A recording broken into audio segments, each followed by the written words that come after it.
بنگلہ دیش میں پہلا دورہ ہے میرا. اس سے پہلے میں بنگلہ دیش کبھی بھی نہیں آیا. آنے کا شوق بہت تھا لیکن اللہ نے اب توفیق دی, موقع دیا, آپ لوگوں کی دعوت پہ میں آیا.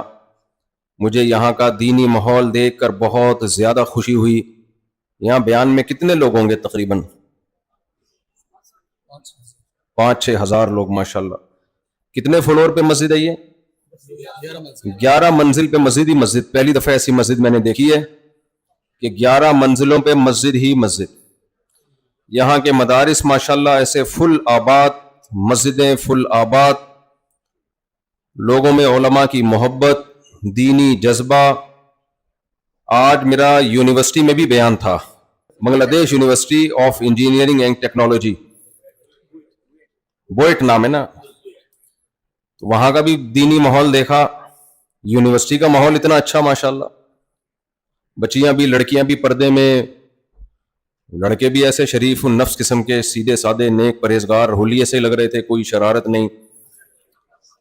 تو کس نے اتنی محنت کی ہے بھائی یہاں پہ دینی بہاریں قائم کرنے میں؟ کون ہے؟ خود بخود تو یہ نہیں ہوتا. دنیا میں کوئی کام خود بخود ہوتا ہے؟ تو جو اتنی لوگوں کے دلوں میں علماء کی محبت, اس کا مطلب پہلے کچھ لوگ آئے ہیں جنہوں نے قربانیاں دی ہیں بنگلہ دیش میں اور دین کو زندہ کیا ہے. ہم نے ایک ڈاکومنٹری دیکھی تھی, اس میں مگرمچھ شکار کرتا ہے, نہیں شیر شکار کرتا ہے دریا کے کنارے, اور دریا کے کنارے اس کو کھانے کی کوشش کرتا ہے. اتنے میں پیچھے سے مگرمچھ آتا ہے اور شیر کا شکار لے جاتا ہے اٹھا کے, ریڈی میڈ ناشتہ. تو وہ ڈاکومنٹری ہندی میں تھی, تو وہ کہتا ہے لو بھائی, کرے کوئی اور کھائے کوئی اور. تو ہم تو اب جو ہمارے اکابر اور علماء نے محنتیں کی ہیں اس کا پھل کھا رہے ہیں. ابھی محنتیں کرنے والے تو گزر گئے. کینیڈا میرا جانا ہوا, اس سے پہلے میں کینیڈا سے ہو کے آیا ہوں. میری ایک ملاقات ہوئی وہاں پہ ایک مولانا صاحب جو 40 سال پہلے کینیڈا گئے تھے. کہتے ہیں 40 سال پہلے حلال گوشت نہیں ملتا تھا. جو مسلمانوں کی اولادیں ہیں مرتد ہو چکی تھیں, تو وہ مولانا ہندوستان سے گئے, کہ ان کا تعلق بھی دیوبند سے. کہتے ہیں میں نے وہاں جا کے جو انہوں نے محنت کی, بچوں کو اپنی گاڑی میں لینے جاتے, گھر میں مسجد میں لا کے قرآن پڑھا کے فری میں واپس پہنچاتے, کیونکہ لوگ اپنے بچوں کو قرآن پڑھانے کے لیے بھی تیار نہیں تھے. کئی مہینے, کئی سال سبزیاں اور دال پہ گزارا کیا. مسلمان گزارا کر سکتا ہے دال پہ؟ مسلمان جس نے 4 شادیاں کرنی ہو, گوشت کھائے بغیر, گوشت کے بغیر اس کا گزارا نہیں ہوتا. تو وہ سبزیاں ابالی ہیں لوگوں نے امریکہ, کینیڈا میں, جاپان میں. پھر ان کی محنتوں سے وہاں حلال گوشت کا رواج بڑھا, دین کی بہاریں. آج ان عالم کے شاگرد بڑے ہو گئے ہیں, بڑا احترام کرتے ہیں, کہتے ہیں انہوں نے ہمارا ایمان بچایا ہے, انہوں نے ہمارا قرآن بچایا ہے. تو یہ ہمارے اکابر کی محنتیں ہیں. برما میں, بنگلہ دیش میں, ساؤتھ افریقہ میں, سب کے تانے بانے ہندوستان سے جا کے ملتے ہیں. مظاہر علوم دارالعلوم دیوبند, جہاں بھی دنیا میں جاؤ اتنے مدرسے. میں سب سے پہلے 2015 میں برما آیا, میانمار. برما تو ایک غیر مسلم اسٹیٹ ہے. میں جب وہاں گیا, وہاں میں نے بڑے بڑے مدرسے دیکھے, دینی تعلیم ہو رہی ہے, 8 سال کے لیے بچے پڑھ رہے ہیں وہاں پہ. تو میں نے پوچھا بھائی یہاں دینی تعلیم اور مسجدیں کیسے آباد ہیں؟ اتنی بڑی بڑی مسجدیں, اتنے امام کہاں سے ملے, کہاں سے آئے بھائی؟ کوئی مظاہر علوم سے, دیوبند سے ایک مولانا آئے تھے 50 سال پہلے, کوئی 60 سال پہلے, ان کی محنتیں. افریقہ میں جاؤ تو یہ گجراتی لوگ بھی, یہ کوئی اللہ کی الگ مخلوق ہے. جہاں دنیا میں گئے, مدرسہ بنایا, مسجد بنائی, اپنے خرچے پہ, اپنی تجارت پہ. دنیا میں ہر جگہ گجراتی ملیں گے آپ کو, ہر جگہ. یہاں بھی ہے ماشاءاللہ. گجراتیوں کے جو جد امجد تھے نا, جو دادا کے پردادا, لگتا ہے ان میں ایک شادی کا رواج نہیں تھا, کیونکہ پوری دنیا کو گجراتیوں سے بھرنا یہ ایک بیوی سے ممکن نہیں ہے. ایک ہمارے جو کے پی کے ماشاءاللہ پشتون ہیں, ساری دنیا میں پھیلے ہوئے ہیں. جو قوم بھی زندہ رہنا چاہتی ہے نا, اس کو اپنی نسل بڑھانی پڑتی ہے.